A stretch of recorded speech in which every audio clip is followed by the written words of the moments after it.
Bismillahirrahmanirrahim. Okay, the next part of our meeting today, this class today is the body paragraph structure. क्योंकि इसके अंदर मैं एसे का structure basically आपको break down करके दिखाता हूँ और पैराग्राफ लर्निंग जो है आज चूंकि फ्री क्लास है, अगर आप एक फ्री क्लास में आए हुए हैं तो प्लीज सीखने की कोशिश करें because what I'm going to teach today is basically not just an examination skill, it's a life skill. Life skill किस तरह से कि सारी जिंदगी बंदे को लिखने की जरूरत पड़ती रहती है और पैराग्राफ में हमें समझ नहीं आती कि एक लफ्ज से दूसरे सेंटेंस से तीसरे सेंटेंस को कैसे करें। सो आज एक मेथड में आपको एक साइंटिफिक मेथड जो है वो देता हूं और कोशिश करें उसको लर्न करने की कि आज आप यहाँ से कुछ सीख के जाएं, लर्न करके जाएं। सो फर्स्ट ऑफ ऑल हम पैराग्राफ इसका जो सीएसएस की एसे है इसका स्ट्रक्चर हम जरा शुरू में सीखते हैं कि सीएसएस ऐसे को मैं थीसिस ऐसे भी कहा करूंगा। ये एक एकेडमिक ऐसे है बेसिकली और by definition it's a long logical discussion based on information. इसकी सबसे पहली लाइन स्टूडेंट्स जो है वही सबसे इंपॉर्टेंट जो चीज सीखने वाली है आपके लिए वो ये है कि आपके बाकी जितने पेपर्स हैं, बाकी जितने सब्जेक्ट्स हैं, उनमें सबसे पहले इंफॉर्मेशन आती है और फिर उस इंफॉर्मेशन की डिस्कशन की जाती है। लेकिन एसे के अंदर आपको ये समझने की जरूरत है कि बुनियादी तौर पे एसे में डिस्कशन होती है और उस डिस्कशन को प्रूव करने के लिए हम इंफॉर्मेशन देते हैं। अगर ये लाइन आपके माइंड में रह गई that it's is a long logical discussion, इधर उधर की बातें नहीं हम मार सकते, इसके अंदर हमने लॉजिकल बात करनी है। शुरू में उसने कहा था आर्टिकुलेशन, सो इसके अंदर सिर्फ और सिर्फ लॉजिकली जो है वो चीज चलेगी। So long logical discussion based on information, सबसे बुनियादी इसकी जो चीज है ये जहन में रखने वाली है।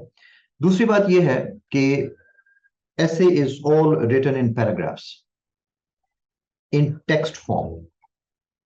इसके अंदर कोई ड्राइंग्स नहीं आती, कोई graph, table, maps, flow charts, कोई चीज आप इलस्ट्रेशन नहीं बना सकते। आप बाकी एसेज में बाकी सब्जेक्ट्स हैं उनमें तो बनाते हैं, लेकिन ऐसे के अंदर किसी किस्म की कोई विजुअल इंफॉर्मेशन नहीं देनी, सिर्फ और सिर्फ टेक्स्ट में लिखा जाता है और पैराग्राफ्स में लिखी जाती है सारी ऐसे, यानी सिंगल लाइंस कोई नहीं आती इसके अंदर। फिर उसके बाद ये है कि लिस्टिंग ऑफ पॉइंट्स नहीं करनी होती, यानी कोई bullet points, numbering of paragraphs या लिस्ट बना के इंफॉर्मेशन की, जैसे ये मैं इस वक्त आपके सामने ABC करके पेश कर रहा हूं, तो इस तरीके से नहीं करना होता। इसके अंदर ऐसे के अंदर हमने नहीं लिखना होता। ऐसे के अंदर जो भी बात करनी है वो सिर्फ और सिर्फ सेंटेंसेस के अंदर होगी। और लास्ट बात यह है कि headings are not given for paragraphs in the एसे।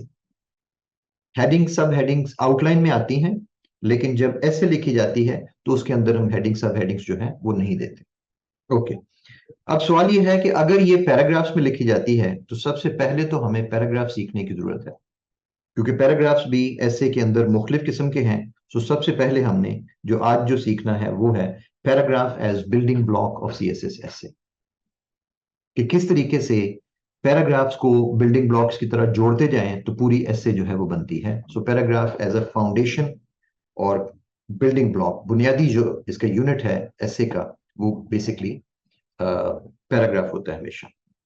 पहले जरा स्ट्रक्चर हम समझ लें पूरी ऐसे का, क्योंकि आमतौर पे जो है वो मसला पेश आता है कि इसके बेसिक स्ट्रक्चर की समझ नहीं आती। 2500 to 3000 वर्ड्स हैं, आखिर लिखने कैसे हैं? लोग ये वर्ड्स देख के डर जाते हैं। मेरा तरीका ये है इस डर को निकालने का कि इन वर्ड्स को हम छोटे छोटे पार्ट्स में डिवाइड कर लेते हैं और उन पार्ट्स को एक एक करके सीखते जाएं तो ऑटोमेटिकली पूरी ऐसे आप इजीली जो है उसको फॉर्मुलेट कर सकते हैं। ये जरा नोट कर लीजिएगा, कुछ फिक्स्ड पैराग्राफ्स हैं, जिनमें से सबसे पहले इंट्रोडक्शन पैराग्राफ जो है वो 220 to 250 वर्ड्स का लिखा जाता है, हमेशा ये पैराग्राफ नंबर 1 होता है। इसके बाद क्रंच पैराग्राफ आता है फॉर अबाउट 100 to 120 वर्ड्स का। क्रंच पैराग्राफ आप अगर स्टडी प्लान में देख लें तो आगे चल के आपको पता चल जाएगा कि 3rd वीक में चल के हमने पढ़ना है। और आखिर में कंक्लूजन पैराग्राफ लिखा जाता है 150 to 180 वर्ड्स का।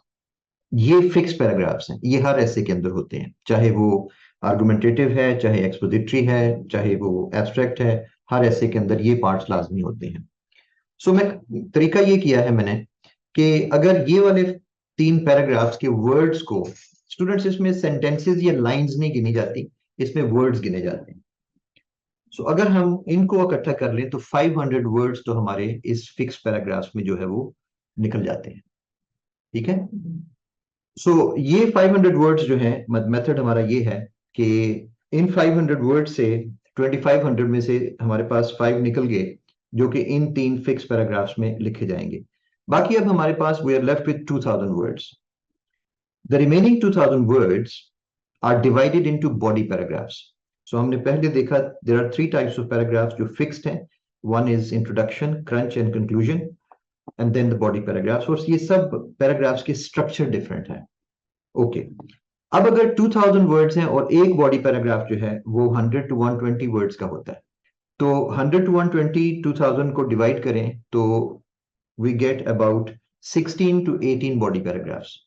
इसका मतलब ये हुआ कि हमारे पास एक एवरेज हम ले लेते हैं कि अगर 17 बॉडी पैराग्राफ्स हों और 3 फिक्स पैराग्राफ्स, इसका मतलब ये हुआ, स्टूडेंट्स नोट कर लें, that in CSS essay we have 20 paragraphs in total, 20 paragraphs. और उन 20 की ब्रेकडाउन क्या है? इंट्रोडक्शन का एक पैराग्राफ है, क्रंच पैराग्राफ का एक है, बॉडी पैराग्राफ एक है, और इसके बाद जो है वो कंक्लूजन एक पैराग्राफ है। टोटल 20, बॉडी पैराग्राफ 17, और हर इंट्रोडक्शन, हर वर्ड का, हर पैराग्राफ का मैंने आपको ब्रेकडाउन जो है इनटू वर्ड्स वो भी बता दिया है। अब इन सब पैराग्राफ्स के स्ट्रक्चर्स डिफरेंट है। मेरा मेथड ये है कि इंट्रोडक्शन तो एक है, क्रंच एक है, कंक्लूजन एक है, ये मैं आखिर में किया करता हूं। पहले हम अगर बॉडी पैराग्राफ एक लिखना सीख लें तो इसका मतलब है कि we can learn how to write the 17 body paragraphs. यानी मेन ऐसे का जो बल्क है 200 वर्ड्स का, वो सारा किस में लिखा जाएगा? बॉडी पैराग्राफ्स में। And if we learn how to write one body paragraph, this means that we can learn how to write 17 body paragraphs because they all share the same paragraph structure. So, आपके सामने मैंने ऐसे को deconstruct करके paragraphs में break down किया है, और पैराग्राफ को अब हम we will be talking only about the paragraph. अब पैराग्राफ भी जो है वो कोई सिंगल ब्लॉक नहीं होता। Paragraph is made up of sentences. ये चीज आपने स्कूल में सीखी थी कि a paragraph is basically made up of smaller units and those units are called sentences. और आपने ये भी सीखा था स्कूल में कि paragraph is basically a collection of sentences which are written according to a certain theme or they elaborate a certain point or idea. यानी एक पैराग्राफ जो है वो एक ही थीम के ऊपर होगा या एक पॉइंट पे या एक आइडिया पे। इसका मतलब है कि एक बॉडी पैराग्राफ के अंदर एक पॉइंट, हमने वो जो बात की थी ना सिलेबस में, कॉम्प्रिहेंसिव डिस्कशन करनी है, ये है comprehensive discussion. That in one paragraph we are going to talk about only one main idea. अब इसको सीखने का क्या तरीका है? अब मसला ये पेश आता है कि तकरीबन अगर क्वेश्चन आपसे पूछा जाए कि एक पैराग्राफ में तकरीबन कितने सेंटेंसेस होने चाहिए, तो सब लोग अलग अलग आइडियाज, अलग अलग उसके बारे में नंबर्स जो है वो पेश करेंगे। तो इसका मेथड ये है, मैंने तरीका ये रखा हुआ है कि हम करते क्या हैं कि हम मिनिमम 5 सेंटेंसेस का एक बॉडी पैराग्राफ सीखते हैं और हर सेंटेंस को एक फंक्शन दे देते हैं, हर सेंटेंस को एक काम करना जो है वो दे देते हैं, जिसके साथ ये होगा कि जैसे जैसे हम उस फंक्शन के मुताबिक पैराग्राफ लिखते जाएंगे, ऑटोमेटिकली एक एक सेंटेंस लिखते जाएंगे, ऑटोमेटिकली पूरा पैराग्राफ एक डेवलप हो जाएगा एक उस सिंगल पॉइंट के ऊपर। अब मैंने कहा minimum 5 sentences. So body paragraph की कॉम्पोजिशन बेसिकली क्या होती है? सबसे पहला सेंटेंस जिसको हम टॉपिक सेंटेंस कहते हैं, बेसिकली ये ओपनिंग सेंटेंस होता है, इंट्रोडक्टरी। इसके जरिए हमने अपने पैराग्राफ को इंट्रोड्यूस कराना होता है। हमने ये बताना होता है इस सेंटेंस के अंदर कि इस पैराग्राफ में बुनियादी तौर पे किस आइडिया पे बात होगी। ज्यादा डिटेल्स में हम नहीं जाते इस सेंटेंस के अंदर, क्योंकि सेकंड सेंटेंस बेसिकली लिखा जाता है रीजन और एक्सप्लेनेशन किसकी? Of the topic sentence.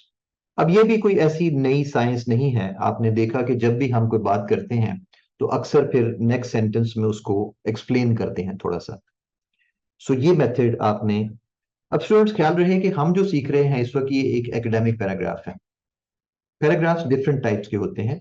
Journalism का पैराग्राफ डिफरेंट है, ये जो आप न्यूज़पेपर्स में जो आप पढ़ते हैं, उनका पैराग्राफ स्ट्रक्चर डिफरेंट होता है। आमतौर पे उनके पैराग्राफ में फर्स्ट सेंटेंस में ही सारा कुछ जो कुछ है वो बयान किया होता है, जबकि हमारा एकेडमिक पैराग्राफ शुरू में सिर्फ बयान करेगा कि what is this paragraph about, और दूसरे में उसकी रीजन और एक्सप्लेनेशन जो है वो पेश करेगा।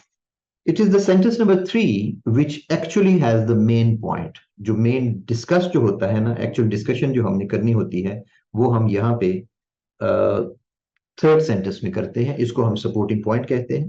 पैराग्राफ को एक्सपैंड करना, आगे चलाना बेसिकली इस सेंटेंस का काम होता है। जो आइडिया हमने पेश किया था टॉपिक सेंटेंस में, वो आइडिया सेंटेंस नंबर 3 में जो है वो आगे चल के उसको ज्यादा जो है एक्सपैंड करते हैं। शुरू में स्टूडेंट्स हमने बात की थी कि essay is basically it's a long logical discussion based on information. तो हम डिस्कशन तो करते गए एक एक सेंटेंस करके। अब based on information sentence number 3 उस वक्त तक एक्सेप्टेबल नहीं है जब तक हम सेंटेंस नंबर 4 में उसके लिए कोई एग्जाम्पल, कोई एविडेंस या कोई इंफॉर्मेशन ना दे। लाजमी है उसके लिए एग्जाम्पल, एविडेंस, इंफॉर्मेशन वगैरह कुछ ना कुछ जो है वो लगानी उसके अंदर लाजमी है। और मेन जो काम है पैराग्राफ का वो तकरीबन यही है। और 4 सेंटेंसेस और फिफ्थ सेंटेंस कंक्लूडिंग सेंटेंस होगा। कंक्लूजन नहीं, कंक्लूडिंग सेंटेंस। हमने सिर्फ पैराग्राफ को वाइंड अप करना है, सम ऑफ द पैराग्राफ। और यहाँ पे खास ख्याल रखना है स्टूडेंट्स कि यहाँ पे हमने कोई सोल्यूशन नहीं पेश करना या कोई नई इंफॉर्मेशन नहीं देनी। ये आपने खास तौर पे माइंड में रखना है कि कंक्लूडिंग सेंटेंस जो होता है उसके अंदर कोई, क्योंकि ये आम हमारी खास तौर पे नेशनल हैबिट ज्यादा है पाकिस्तान में कि हम कोई भी प्रॉब्लम डिस्कस कर रहे हों तो फिर उसके सोल्यूशन जरूर देना शुरू कर देते हैं कि जी ये इसको ऐसे करना चाहिए था। मेरे ख्याल में जितना पाकिस्तानी नेशन ने पिछले दिनों बात की है ना कि पाकिस्तानी टीम को वर्ल्ड कप में क्या करना चाहिए था यानी पूरा मुल्क जो है वो 24 करोड़ अवाम जो थे वो मशवरे देने को तैयार थे कि हमें क्या करना चाहिए था और क्या नहीं था करना चाहिए। तो ये जरा बहसीयत पाकिस्तानी आपको खास ख्याल रखना पड़ेगा स्टूडेंट्स कि कंक्लूडिंग सेंटेंस में सोल्यूशन ना देना। आगे चल के हम जब आउटलाइन सीखेंगे तो आप देखेंगे कि हम आपको एक सेपरेट सेक्शन देंगे पूरी ऐसे में, इसका रेमेडीज का या सॉल्यूशंस का, वे फॉरवर्ड का। 4-5, 3-4 पैराग्राफ्स उसमें होते हैं। आराम से दिल खोल के उसके अंदर जो है वो आप सजेशंस दें कि इस प्रॉब्लम को सॉल्व कैसे किया जा सकता है। सो ये स्टूडेंट्स एक बेसिक स्ट्रक्चर है आपके सामने बॉडी पैराग्राफ का, जिसके मुताबिक हमने लिखना होता है। अच्छा स्टूडेंट्स, ये तो है मिनिमम 5 सेंटेंसेस का स्ट्रक्चर जो हमारे पास है ऐसे का, ऐसे के पैराग्राफ का। लेकिन अगर आप इसको फर्दर थोड़ी सी इसकी डिटेल में हम जाएं तो सेंटेंस 1 जब आप देखें जो इंट्रोडक्टरी सेंटेंस है, और सेंटेंस 2 आप देखेंगे रीजन और एक्सप्लेनेशन, तो ये आपस में ग्रुप्ड हैं। सेंटेंस 1 जो है वो इनकम्प्लीट है जब तक उसको एक्सप्लेन ना किया जाए सेंटेंस 2 के बगैर। सेंटेंस 2 अकेला नहीं आ सकता जब तक सेंटेंस 1 नहीं आता। अच्छा, इसी तरह आप देखेंगे सेंटेंस 1 और 2 का आपस में सेट बनता है, एक ग्रुप बनता है। इसी तरह आप देखेंगे कि सेंटेंस 3 जब हम सपोर्टिंग पॉइंट देते हैं, बात को आगे बढ़ाते हैं जो हमने टॉपिक सेंटेंस में दी थी, और सपोर्टिंग पॉइंट जो है वो उस वक्त तक कंप्लीट नहीं होता जब तक उसकी एग्जांपल जो है वो उसके साथ ना दी जाए। एक पैराग्राफ में, एक बॉडी पैराग्राफ में अगर आपके पास ज्यादा आइडियाज हैं, आप एक से ज्यादा सपोर्टिंग पॉइंट भी लगा सकते हैं। सपोर्टिंग पॉइंट 2 आ सकता है, लेकिन अगर सपोर्टिंग पॉइंट 2 दिया है तो फिर उसके साथ उसकी अपनी एग्जांपल भी देनी पड़ेगी। ये नहीं हो सकता कि हमने सपोर्टिंग पॉइंट दिया तो एग्जांपल नहीं दी। नहीं, हर सपोर्टिंग पॉइंट को अपनी एविडेंस अलग साथ अपने लेके आना पड़ेगा। सो अगर आपके पास एक टॉपिक सेंटेंस के ऊपर ज्यादा बातें करने को हैं तो आप 2 सपोर्टिंग पॉइंट भी लगा सकते हैं, और उस सूरत में कंक्लूडिंग सेंटेंस नंबर 7 हो जाएगा उसी तरीके से। अब हमारे यहाँ लोग अक्सर सेंटेंस नंबर 2 में और 3 में कंफ्यूज होते हैं जरा। अगर आप ये कलर सिस्टम याद रखें तो आपको समझ आ जाएगी कि सेंटेंस 2 ने सिर्फ सेंटेंस 1 को एक्सप्लेन करना है और कुछ नहीं करना। आपने एक्चुअल बात को जो आगे बढ़ाना है वो सपोर्टिंग पॉइंट से बढ़ाएंगे, बात को करेंगे, और फिर जब बात की है डिटेल से तो फिर उसके ऊपर आप एग्जाम्पल भी देंगे। ये बेसिक पैराग्राफ स्ट्रक्चर है। और इसको मैं एक लिखने का तरीका इसका जो है वो इस तरह से है कि मैंने एक फॉर्म बना दिया हुआ है जिसके अंदर बॉक्सेस बना दिए हैं कि आप शुरू में हम जो जो जो ट्रेनिंग करेंगे, जो लर्न करेंगे, वो हम एक एक सेंटेंस करके उस उन बॉक्सेस में लिखना सीखेंगे. So let me show you that form now. Okay, so here we are with the paragraph structure form. अब ये एकेडमिक पैराग्राफ है, ठीक है. आप शुरू में अपना नाम लिखेंगे, बैच, ये वाला SA 042 है बैच का नाम आपका. Academic paragraph structure. सब हेडिंग बेसिकली आती है आउटलाइन से. इस पे जरा कंफ्यूज नहीं होना. जब आप आउटलाइन सीखेंगे तो आप देखेंगे कि सब हेडिंग्स पर ही पैराग्राफ लिखा जाता है. You may say that this is the topic of the paragraph. This is the topic of the paragraph जो हमें मिलता है, जिसके ऊपर हमने पैराग्राफ डेवलप करना. ओके, इस फॉर्म में स्टूडेंट्स पूरे पेज पे इस तरह से मैंने बॉक्सेस बना दिए हैं, जिसके अंदर आपने एक एक सेंटेंस करके इसको सीखना है.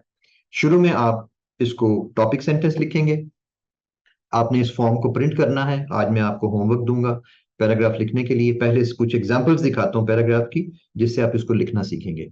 सो सबसे पहले आपने टॉपिक सेंटेंस लिखना है अपना, हैंड रिटन. इसके अंदर जगह भी इतनी लिखी हुई है कि आप सिर्फ एक सेंटेंस ही लिख सकें बस.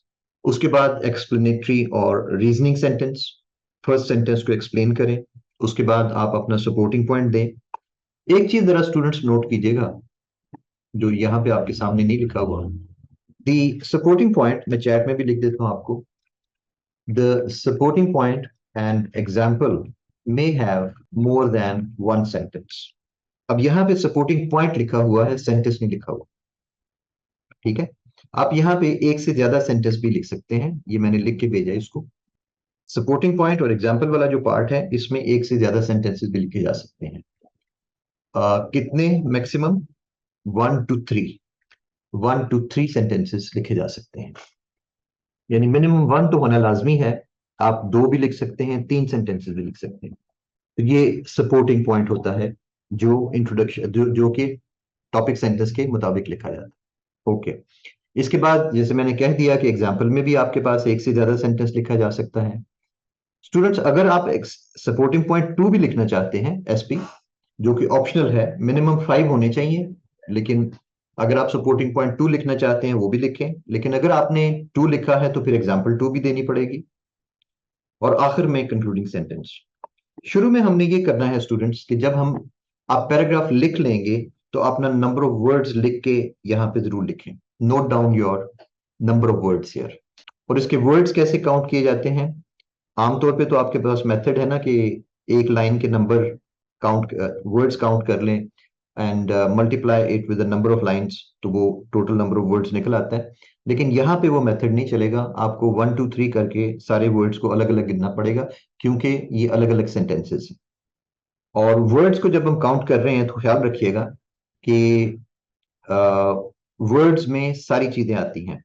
Articles A and the, everything is A is a word, an is a word, if, in, on, at, prepositions, हर चीज को काउंट करना है. कलसूम ने पूछा है कि length of each paragraph should be equal, is it mandatory? नहीं जी, इक्वल नहीं होनी चाहिए. मैंने ये नहीं कहा कि इक्वल हो, लेकिन 100 to 120 वर्ड्स में होता ये है कलसूम कि हम एक पैराग्राफ में, फर्ज किया हमने इस तरह लिखा है एक पैराग्राफ विदाउट सपोर्टिंग पॉइंट 2, तो मे बी हम अगला पैराग्राफ लिख रहे हैं सपोर्टिंग पॉइंट 2 और एग्जाम्पल 2 के साथ. आपका अगर एक पैराग्राफ 100 वर्ड्स का आया है तो मे बी आप नेक्स्ट पैराग्राफ 140 वर्ड्स पे चला गया. इस तरह एक एवरेज सी जो है वो बरकरार रहती है, जिससे हमें ये पता होता है कि 17 बॉडी पैराग्राफ्स लिखेंगे तो हमारे मिनिमम 2000 वर्ड्स जो हैं ये हो जाएंगे इसके अंदर. जी, पैराग्राफ का मॉडल दिखाता हूँ मैं, अभी दिखाता हूँ, पहले जरा इसको समझ लें. सो स्टूडेंट्स, ये नंबर ऑफ वर्ड जरूर लिखने हैं. इससे आपको एक आइडिया हो जाएगा, ये इंपॉर्टेंट पॉइंट है, इससे आपको एक आइडिया हो जाएगा कि आपका नॉर्मली पैराग्राफ कितने वर्ड्स का लिखा जाता है, जिससे आपको ये पता चल जाएगा कि आप जो रिक्वायरमेंट है एग्जामिनर की, क्योंकि अक्सर लोग अगर एक पैराग्राफ ही 70-80 वर्ड्स का लिख रहे हैं तो वो 17 लिखेंगे तो ये तो हार्डली 1500 वर्ड्स भी नहीं होंगे. ठीक है. सो इसको नंबर ऑफ वर्ड्स को शुरू में जरूर लिखें ताकि आपको आइडिया हो कि आपका कितना लिखा हुआ कितना होता है. ऑलराइट स्टूडेंट्स, तो यहां तक मैंने आपको टेक्निकल जो पार्ट्स हैं बॉडी पैराग्राफ को लिखने का जो मेथड है वो टेक्निकल सिखाया है. और यहां से आगे चल के now let me give you some examples of body paragraphs और वो इसी स्ट्रक्चर के मुताबिक लिखे गए हैं, इसलिए पहले इस स्ट्रक्चर को आपको जो था वो इंट्रोड्यूस कराना लाजमी था। Okay okay, so here we have a sample body paragraph. अब जरा सबसे पहले फोकस कीजिएगा सब हेडिंग पे, क्योंकि टॉपिक समझना बहुत जरूरी है। लोग बस पकड़ के शुरू हो जाते हैं कि बस पैराग्राफ लिखना शुरू करें। एक एक वर्ड इंपॉर्टेंट है। Efforts to unite the Muslim countries, efforts, इसके ऊपर हमने लिखना है। मेरा टॉपिक सेंटेंस है इसके ऊपर। इसी तरीके से मैंने सेंटेंस बाय सेंटेंस 5 सेंटेंसेस में ये पैराग्राफ पूरा लिखा है। During the 1940s to early 1970s, several Islamic states became independent, and the need to unite the Muslims was felt across the globe. ये मैंने टॉपिक सेंटेंस में आइडिया दिया है कि बेसिकली ये पैराग्राफ है किस चीज के बारे में। मुस्लिम कंट्रीज को यूनाइट करना, क्यों 40s टू 70s, जैसे पाकिस्तान 47 में आजाद हुआ, इसी तरह और कंट्रीज भी अगले 20-25-30 सालों में आजाद होते गए। तो several Islamic states became independent और जरूरत ये महसूस हुई, and the need to unite the Muslims was felt across the globe. Topic में हमने हमारी था efforts to unite, तो मैंने वही कहा कि need to unite the Muslims was felt across the globe. अब ये टॉपिक सेंटेंस तो लिख लिया है, लेकिन इसको एक्सप्लेन करना लाजमी है।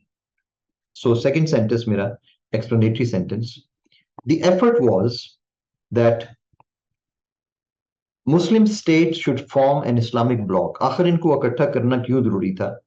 Muslim states should form an Islamic bloc while the world was divided under the influence of two major superpowers, USA and USSR.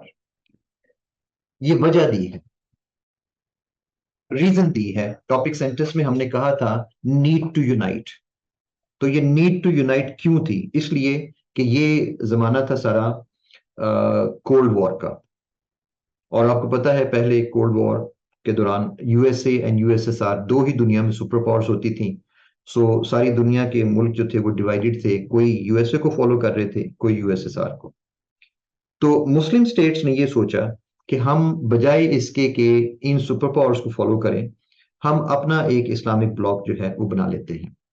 सो गो के इस्लामिक कंट्रीज सारे इंडिपेंडेंट थे, लेकिन वो जो मुस्लिम होने का उनका जो कॉन्सेप्ट था उसकी वजह से इनको यूनाइट करना जरूरी महसूस हुआ। ओके, हमने टॉपिक सेंटेंस लिखा, उसको एक्सप्लेन किया। मेरा सपोर्टिंग पॉइंट ये है जिसके लिए बेसिकली ये पैराग्राफ लिखा गया है कि the leaders of major Muslim nations tried to unite the Muslim Ummah under one flag of Islam again. The leaders of major Muslim nations tried to unite the Muslim Ummah under one flag of Islam again. Again का क्या मतलब हुआ? Again का मतलब हुआ कि इससे पहले भी मुस्लिम नेशंस जो थी वो यूनाइटेड थी, वो जो ऑटोमन एम्पायर का था। अब यहां देखिए स्टूडेंट्स, मैंने सपोर्टिंग पॉइंट में 2 सेंटेंसेस दिए हैं, ठीक है? मैंने कहा था ना एक से ज्यादा यूज हो सकते हैं। So under one flag of Islam again, the purpose was, आखिर ऐसी जरूरत क्यों पेश आई? The purpose was to compensate the dissolution of the Ottoman Empire. वो जो ऑटमन एम्पायर जिसके अंदर सारा आलम इस्लाम एक फ्लैग के अंदर इकट्ठा था, अब जरूरत महसूस हुई कि वो ऑटमन एम्पायर तो खत्म कर दी गई थी 1920, 21, 22 में। तो अब मुसलमान इकट्ठे कैसे होंगे? चनाचे Muslim leaders of major Muslim nations tried to unite them under one flag of Islam. अब जाहिर है ये तो पॉसिबल नहीं था कि इनको किसी तरीके से जो था वो इकट्ठा किया जा सके। चनाचे क्योंकि हर किसी की अपनी अपनी जो थी वो पॉलिटिकल आइडेंटिटी है, सारी नेशंस अलग अलग हैं। चनाचे इसमें किया क्या गया कि OIC बनाई गई।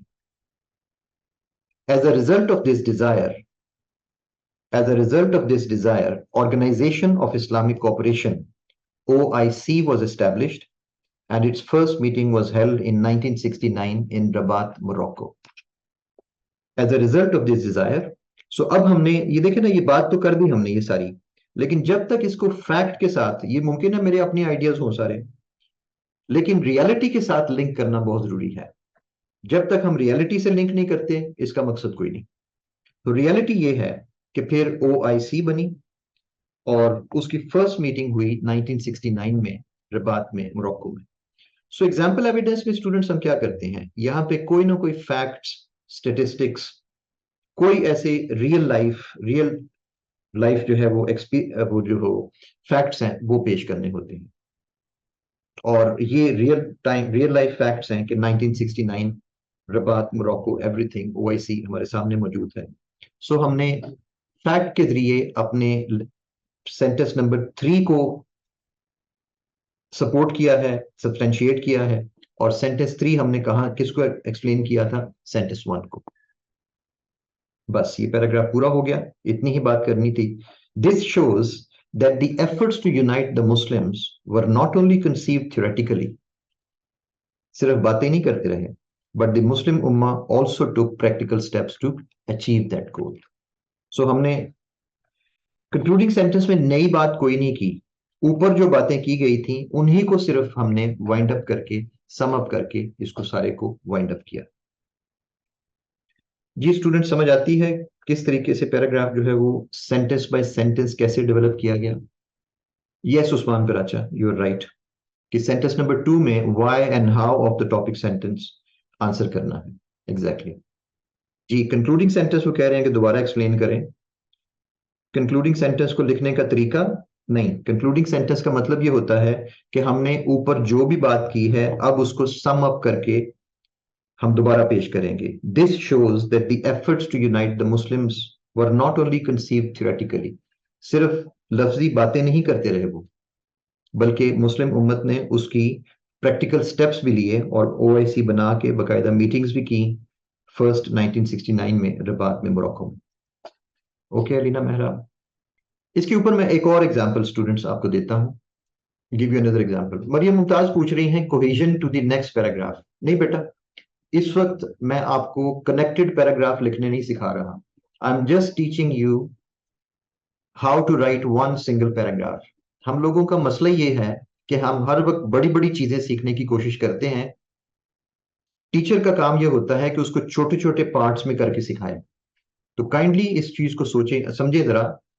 जब तक आपको एक पैराग्राफ सही लिखना नहीं आता, ऐसे नहीं सीखी जा सकती। हमारे यहाँ आमतौर पे समझा जाता है जैसे ऐसे कोई और चीज है, पैराग्राफ को और चीज है। If you don't know how to write a single paragraph, a good body paragraph, essay कहां से बनेगी? ऐसे तो सारी बनी हुई पैराग्राफ्स की है। यानी ईंट अच्छी ना हो, ईंट को हमने नहीं सीखना, तो फिर हम दीवार कैसे बनाएंगे? सवाल ही पैदा नहीं होता। दैट इज वाई स्टूडेंट्स जरा फोकस करना सीखें ऐसे के छोटे छोटे पार्ट्स के ऊपर, और इनको as a separate part, as a skill master करना होता है। और यही मैंने आपको इस कोर्स के अंदर सिखाना है। सो इस वक्त फोकस करें इस चीज के ऊपर कि कल हमने एक पैराग्राफ लिख के सर को दिखाना भी है होमवर्क में। ठीक है? सो स्किल एक्वायर करने की कोशिश करें, मुझसे स्किल की बात करें कि मैंने पैराग्राफ कैसे लिखना है, क्योंकि कल को आपने आज ही, बल्कि आज आपने होमवर्क लिख रहा होना है। ओके जी। कश्यप ने सवाल बड़ा अच्छा पूछा है, और ये वो सवाल है जो कि अक्सर पूछते हैं लोग कि अगर एग्जाम के टाइम सपोर्टिंग एग्जाम्पल जो है वो माइंड में ना आ रही हो तो फिर क्या करें? ये बेटा वो लोग होते हैं जिन्होंने प्रैक्टिस नहीं करनी होती। मैं हमेशा कहा करता हूं कि ये वो लोग हैं, अगर तो आपका एग्जामिनेशन कल सुबह 28 नवंबर को सुबह 9 बजे है, तो फिर आपको इस बात की फिक्र करनी चाहिए।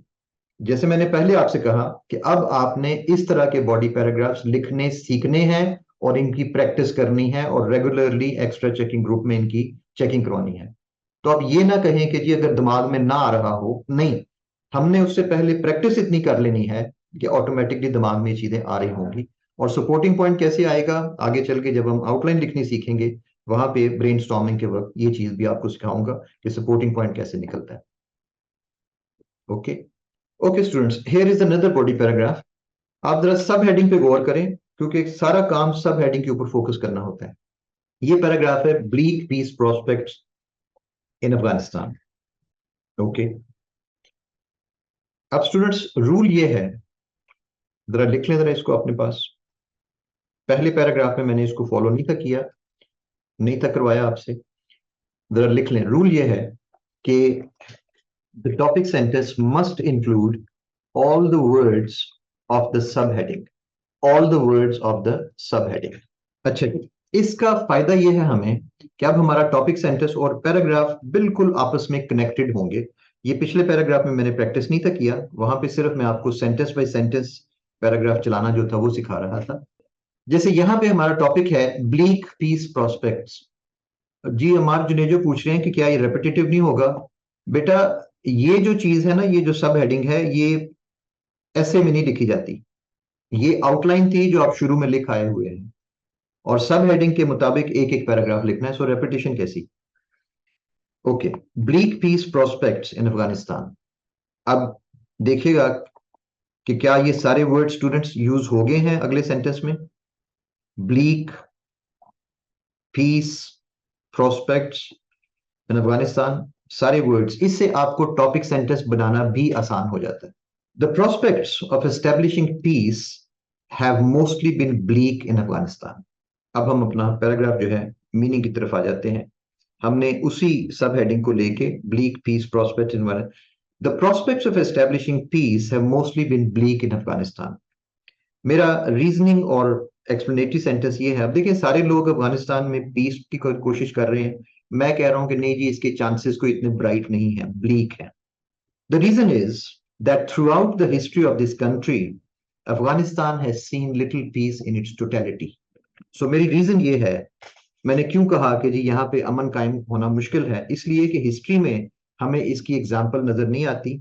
इसकी टोटलिटी में, पूरे अफगानिस्तान में बहुत कम कभी कहीं ऐसा होगा, हिस्ट्री में नजर नहीं आता कि कभी जंग यहाँ पे या लड़ाई आपस की इनकी कभी बंद हुई हो।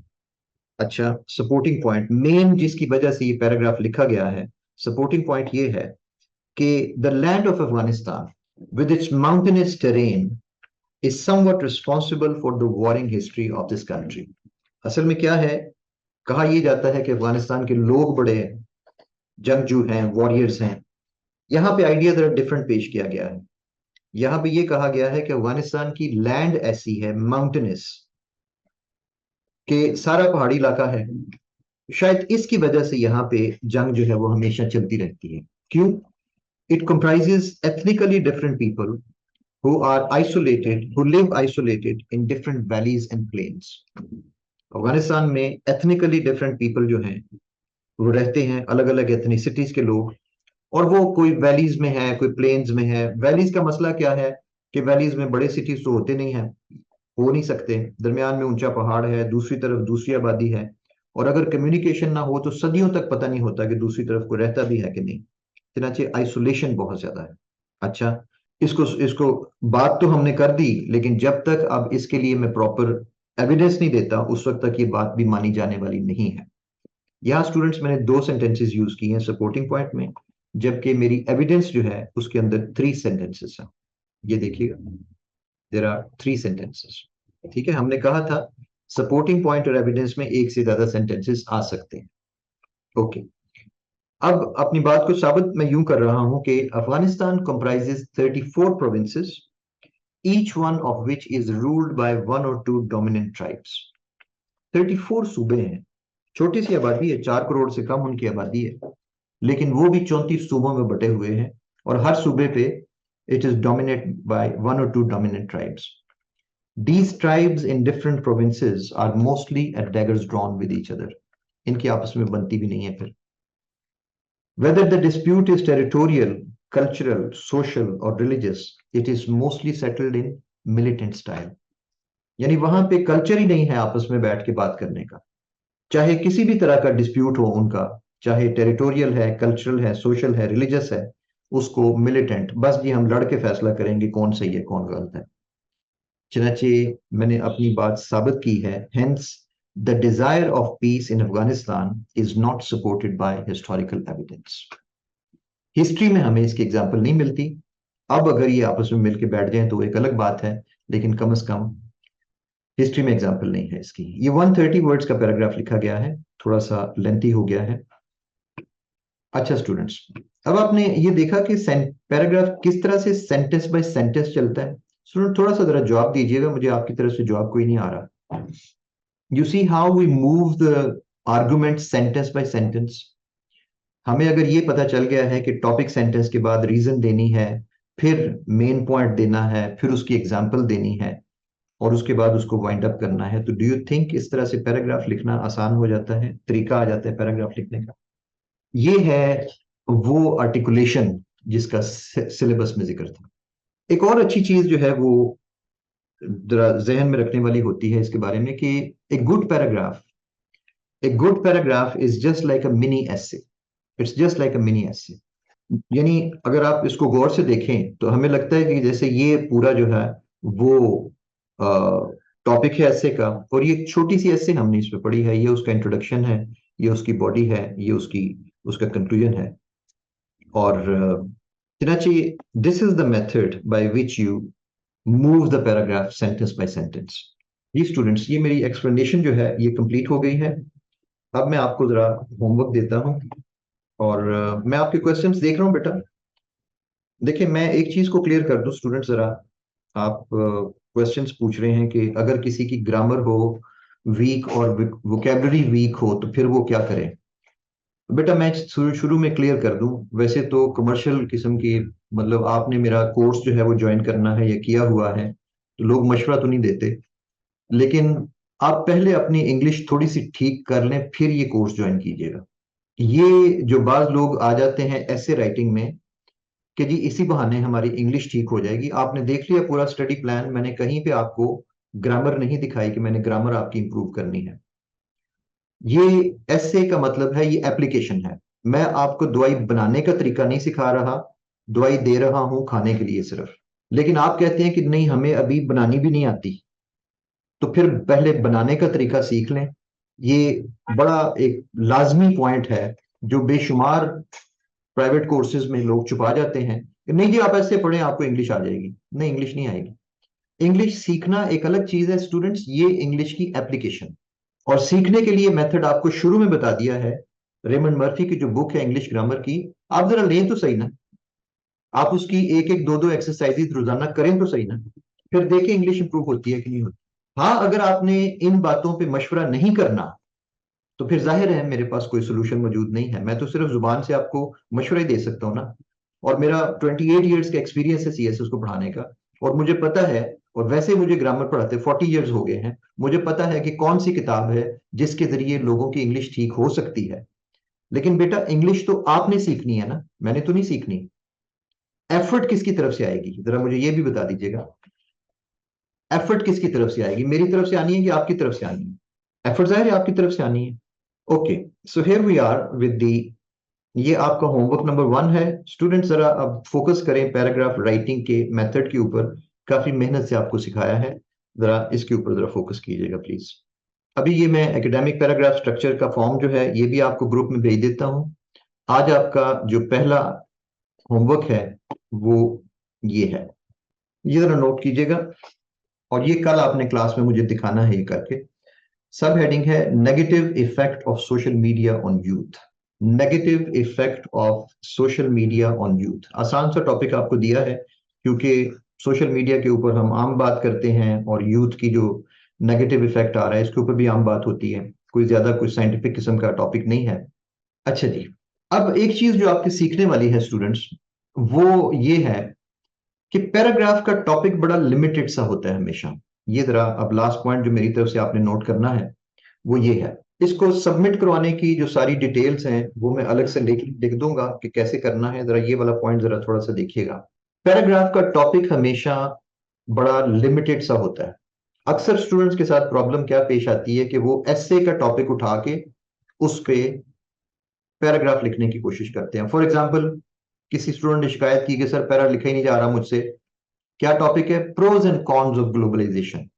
मैं क्या एक टॉपिक में तुम प्रोज लिखोगे कि कॉन्स लिखोगे कि ग्लोबलाइजेशन को डिफाइन करोगे? अब समझ आ रही है आपको? यानी ऐसे की चीज को आप पैराग्राफ नहीं लिख सकते उसके ऊपर। क्या ख्याल है स्टूडेंट्स, अगर मैं आपसे कहूं can you right a paragraph on problems of education in Pakistan, जरा जवाब दीजिएगा मुझे। Problems of education in Pakistan क्यों नहीं लिखा जा सकता? थोड़ा डिस्कस करें जरा मेरे से। उसकी वजह यह है कि देर आर मेनी प्रॉब्लम्स, और अगर आप चार ज्यादा प्रॉब्लम्स पे लिखेंगे तो एक पैराग्राफ लिखा ही नहीं जा सकता। हर प्रॉब्लम पर एक पैराग्राफ लिखना होगा। सिमिलरली ये वाला टॉपिक जो मैं आपको दे रहा हूं जरा गौर कीजिएगा इसके ऊपर। अगर मैं इसमें से स्टूडेंट्स नेगेटिव का वर्ड हटा दूं तो डू यू थिंक इस पे पैराग्राफ लिखा जा सकता है? नहीं लिखा जा सकता। ये भी पूरा ऐसे का टॉपिक है, इसलिए कि आप पूछेंगे कि सर पॉजिटिव इफेक्ट लिखना है कि नेगेटिव इफेक्ट लिखना है। दैट इज वाई बहुत स्पेसिफिक होके इसके ऊपर जो है वो लिखना होता है। अच्छा, ये जो मैंने आपको टॉपिक दिया है पैराग्राफ के लिए, अभी भी ये स्पेसिफिक नहीं है। उसकी वजह ये है कि नेगेटिव इफेक्ट भी सोशल मीडिया का कई किस्म का है। चनाचे करना आपने ये है स्टूडेंट्स, ये देख लीजिएगा जरा instructions. Select any single negative effect, कोई एक सिंगल नेगेटिव इफेक्ट लेना है आपने, and focus your paragraph on that effect. आप ये नहीं कह सकते कि हेल्थ इश्यूज, इसलिए कि हेल्थ इश्यूज भी उसके 5-6 किस्म के हैं। कोई एक सिंगल उसका टॉपिक जो है पकड़े, कोई एक सिंगल इफेक्ट, मसलन डिप्रेशन है, आइसोलेशन है, आईसाइट प्रॉब्लम है, वेस्टेज ऑफ टाइम है, कोई एक सिंगल जो पॉइंट है वो पकड़ना है आपने, और एंजाइटी है। और टॉपिक सेंटेंस में आपने ये भी सारे वर्ड्स चाहिए। Your topic sentence should include the words of the sub heading as well as the single effect that you choose. For example, आपका टॉपिक सेंटेंस यू हो सकता है कि there are several negative effects of social media usage on youth, chief among which is having sleep disorder. मसलन अगर आप sleep disorder पे लिख रहे हैं तो फिर आप एक सिर्फ स्लीप डिसऑर्डर पे ही पूरा पैराग्राफ लिखा जाएगा। आपने स्लीप डिसऑर्डर पे नहीं लिखना। You don't have to focus on the effect given in this example, select your own point. ये इंस्ट्रक्शंस भी मैं आपको इकट्ठी करके सारी जो है उसमें ग्रुप में जो है वो भेज देता हूँ। बाकी इसको लिखना कैसे है, पिक्चर कैसे भेजनी है, क्या भेजना है क्या नहीं भेजना, ये सारी इंस्ट्रक्शंस क्लियरली आपको ग्रुप के अंदर मिलेंगी। बस स्टूडेंट्स, आज की हमारी ये जो पैराग्राफ राइटिंग की जो क्लास है, जो डिटेल से मैंने समझाने की आपको कोशिश की है, अब ये खत्म करते हैं इसको। आपने एक चीज बेसिकली सीखी है इसमें कि पैराग्राफ जो है वो बुनियादी तौर पे एक बिल्डिंग ब्लॉक है, पूरी ऐसे बनती ही पैराग्राफ से है। सो अगर आप एक सिंगल पैराग्राफ लिखने के ऊपर फोकस करेंगे तब चल के आपकी ऐसे अच्छी लिखी जा सकती है। मैं देख रहा हूं कि आपका माइंड जो है वो काफी स्कैटर्ड है। आप कहीं थीसिस स्टेटमेंट सोच रहे हैं, कहीं इंट्रोडक्शन सोच रहे हैं, कहीं पैराग्राफ्स को लिंकिंग कैसे करने। This shows scattered minds. CSS में क्या चाहिए? Focus. Focus on one small detail, every detail एक एक करके जुड़ती जाएगी, ऐसे अपने आप बनती है। Thank you very much. Thank you.